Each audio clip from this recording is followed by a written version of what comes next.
जय श्री कृष्णा दोस्तों, हर हर महादेव। नमस्कार दोस्तों, स्वागत है आपका हमारे YouTube चैनल सन्यासी जीके में। दोस्तों, वीडियो शुरू करें उससे पहले महादेव के सच्चे भक्त इस वीडियो को एक प्यारा सा लाइक करके चैनल को सब्सक्राइब कर दें। मेरे साथियों, पूज्य गुरुजी ने अभी अभी अपने 2 दिन पहले की कथा में बताए हैं कि शाम को घर में इस जगह जला दे एक दीपक। माता लक्ष्मी आपके घर तुरंत ही आ जाएंगी और माता लक्ष्मी जी के आशीर्वाद से आपके घर में होगी धन की वर्षा। गरीब बनेगा अमीर और आपके जीवन के सभी दुख दर्द दूर हो जाएंगे। इसी के साथ दोस्तों, हम इस वीडियो में जानेंगे कि शाम की पूजा का सही समय क्या होता है, शाम को दीपक जलाना चाहिए या नहीं, और दीपक जलाते समय किन नियमों का पालन करना चाहिए। अगर हम शाम को दीपक जलाते हैं तो क्या हमें स्नान करना आवश्यक है, मतलब शाम की पूजा बिना स्नान किए कर सकते हैं या नहीं, और शाम को घर में कितने दीपक प्रज्वलित करने चाहिए, कहाँ कहाँ दीपक प्रज्वलित करना चाहिए, और दीपक जलाने का सही मंत्र क्या होता है। घर की परेशानियों को दूर करने के लिए और किसी विशेष मनोकामना को पूर्ण करने के लिए दीपक को किस प्रकार से प्रज्वलित करना चाहिए। तो मेरे साथियों, आज की जो वीडियो है बहुत ही ज्ञानवर्धक वीडियो है। आज की वीडियो पूरी तरह से संध्या वंदन पर आधारित है। शाम के समय जो आप संध्या वंदन करते हैं, पूजा आराधना करते हैं, दीप प्रज्वलित करते हैं, वह किस प्रकार से आपको करना है, किस किस नियम का पालन करना है, जिससे कि हमारे जीवन में परेशानियां ना आएं।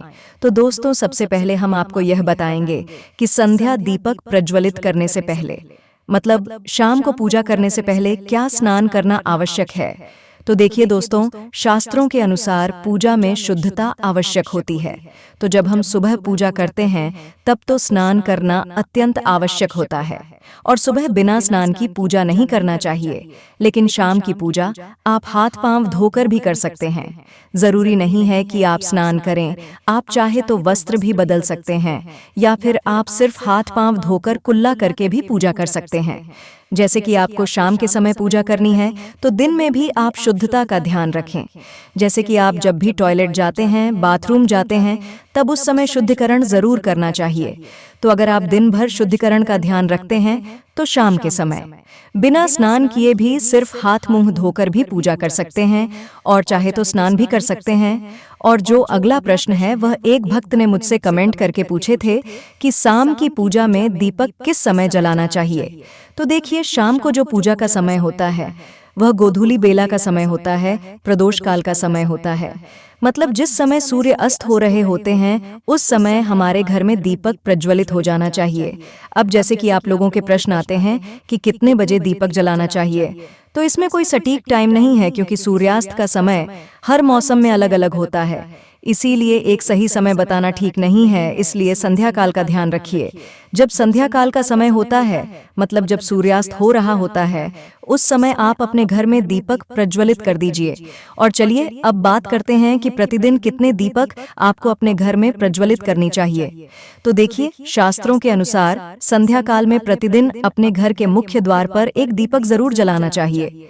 इससे क्या होता है, देखिए, शास्त्रों के अनुसार शाम के समय संध्या काल में लक्ष्मी माता और उनकी बहन दरिद्रता दोनों ही भ्रमण पर निकलते हैं।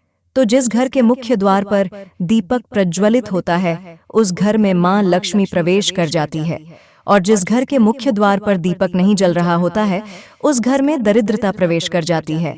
तो इसलिए मां लक्ष्मी का प्रवेश आपके घर में हो, इसके लिए घर के मुख्य द्वार पर एक दीपक जरूर प्रज्वलित करना चाहिए। और हाँ दोस्तों, घर के मुख्य द्वार पर जो दीप प्रज्वलित किया जाता है संध्या काल में, इसके बहुत सारे फायदे शास्त्रों में बताए गए हैं। शास्त्रों के अनुसार संध्या काल में जिस घर के मुख्य द्वार पर दीप प्रज्वलित होता है उस घर में किसी भी प्रकार की नकारात्मक ऊर्जा प्रवेश नहीं करती है।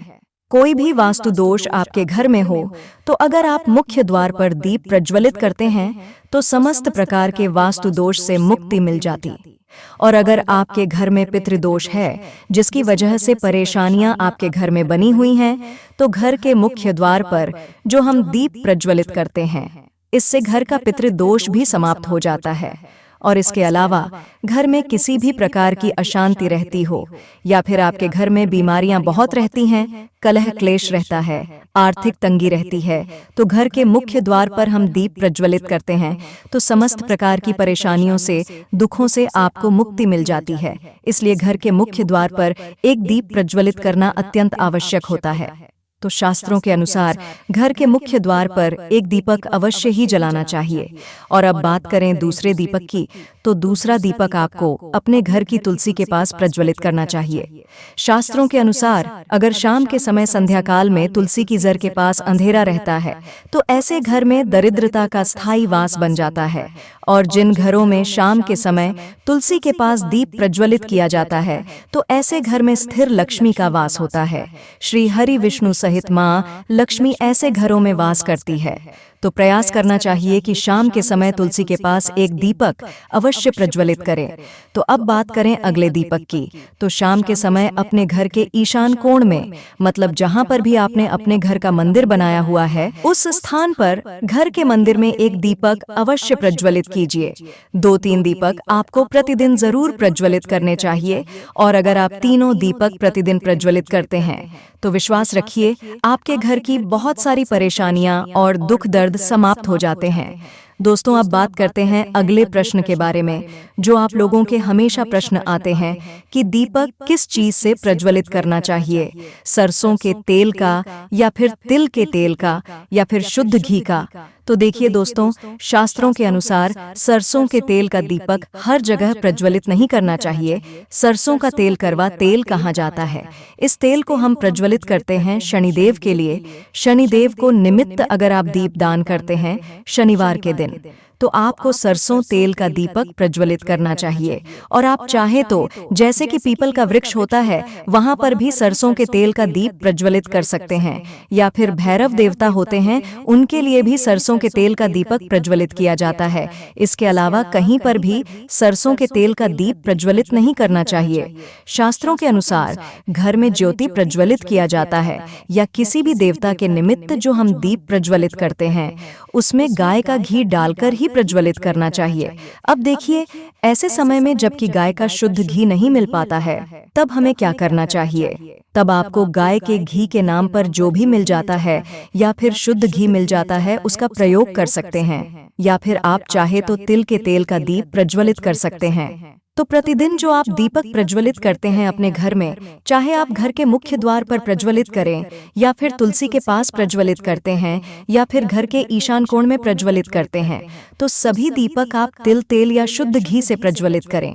और हाँ दोस्तों, जब आप दीपक प्रज्वलित करते हैं, जैसे कि मुख्य द्वार पर जो दीप प्रज्वलित करेंगे या फिर तुलसी के पास जो दीप प्रज्वलित करते हैं या फिर घर में भी जो दीप प्रज्वलित किया जाता है, तो ध्यान रखना चाहिए एक चीज का कि कभी भी दीपक को सीधे जमीन पर नहीं रखा जाता है। दोस्तों, दीपक रखते समय प्रतिदिन दीपक के नीचे थोड़ा सा आप चाहे तो चावल रख सकते हैं या फिर चाहे तो थोड़े से पुष्प रख सकते हैं, रंगोली भी बना सकते हैं। और अगर आप दीपक के नीचे चावल रखते हैं तो इस बात का आपको ध्यान रखना है कि अखंडित चावल होनी चाहिए, क्योंकि ऐसा माना जाता है कि अगर टूटे हुए चावलों का प्रयोग हम पूजा में करते हैं किसी भी प्रकार से, चाहे दीपक के नीचे रखकर करते हैं या फिर अक्षत के स्वरूप में करते हैं, तो उससे घर में दरिद्रता आती है। इसलिए अखंडित चावल होने चाहिए। और जैसे कि कई लोगों के प्रश्न आते हैं कि प्रतिदिन जो दीपक के नीचे हम चावल रखेंगे तो उस चावल का अगले दिन क्या करना चाहिए? तो अगले दिन वह चावल उठाकर आप पक्षियों को डाल दीजिए, पक्षी उसे खा जाते हैं। और घर में जो आप ईशान कोण में दीप प्रज्वलित करते हैं, मतलब घर के मंदिर में जो दीपक प्रज्वल किया जाता है, उस दीपक को आप किसी पात्र में भी रख सकते हैं। जैसे कि एक छोटी सी प्लेट ले लीजिए, उसी प्लेट में दीपक रख दीजिए और उस दीपक को हम प्रज्वलित करते हैं। मतलब घर के मंदिर में जो दीपक प्रज्वलित करेंगे वह आप किसी पात्र में भी रख सकते हैं, लेकिन सीधे जमीन पर आपको कोई भी दीपक नहीं रखना है। इस बात का आपको खास ध्यान रखना है। और आपका अगला प्रश्न है कि शाम की पूजा करते समय किस मंत्र का जाप करना चाहिए? तो दुर्गा चालीसा का, हनुमान चालीसा का पाठ करते हुए भी आप दीप प्रज्वलित कर सकते हैं। मतलब देखिए, जरूरी नहीं है कि आप दीपक जलाने वाला मंत्र ही पढ़ेंगे, किसी भी मंत्र को पढ़कर आप दीप प्रज्वलित कर सकते हैं, संध्या वंदन कर सकते हैं। क्योंकि देखिए, शास्त्रों में कहा गया है कि मौन रहकर कभी भी पूजा नहीं करनी चाहिए। जो भी शुभ कर्म होते हैं वह मंत्र उच्चारण के साथ ही संपूर्ण किए जाते हैं, इसलिए मंत्रों उच्चारण आवश्यक है।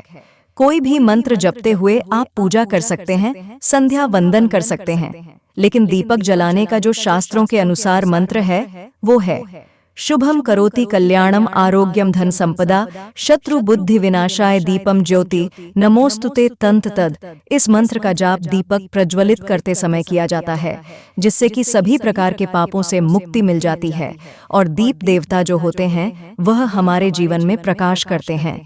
तो बहुत आसान है यह मंत्र, अगर आप लोग नियमित पढ़ेंगे तो निश्चित ही आपको याद हो जाएगा। तो आइए अब हम जान लेते हैं कि दीपक जलाने के क्या फायदे होते हैं।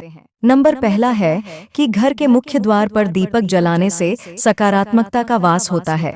तो अगर आपके घर में आपको नकारात्मक ऊर्जा महसूस होती है तो घर के मुख्य द्वार पर दीपक जरूर जलाएं। शास्त्रों के अनुसार घर में नकारात्मक ऊर्जा रहने से घर में हमेशा तनाव, झगड़े जैसा माहौल बना रहता है। इस स्थिति में आपको दीपक जलाने से लाभ प्राप्त होगा।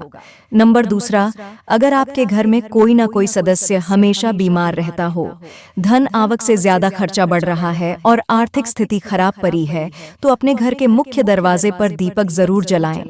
इससे आर्थिक तंगी दूर होती है और कर्ज से भी मुक्ति मिलती है, घर में सुखमय माहौल रहता है। नंबर तीसरा, कई बार वास्तु दोष होने से भी घर में सुख शांति नहीं रहती या फिर मानसिक तनाव की स्थिति देखने को मिलती है। तो घर से वास्तु दोष को दूर करने के लिए घर के मुख्य द्वार पर दीपक जलाना चाहिए।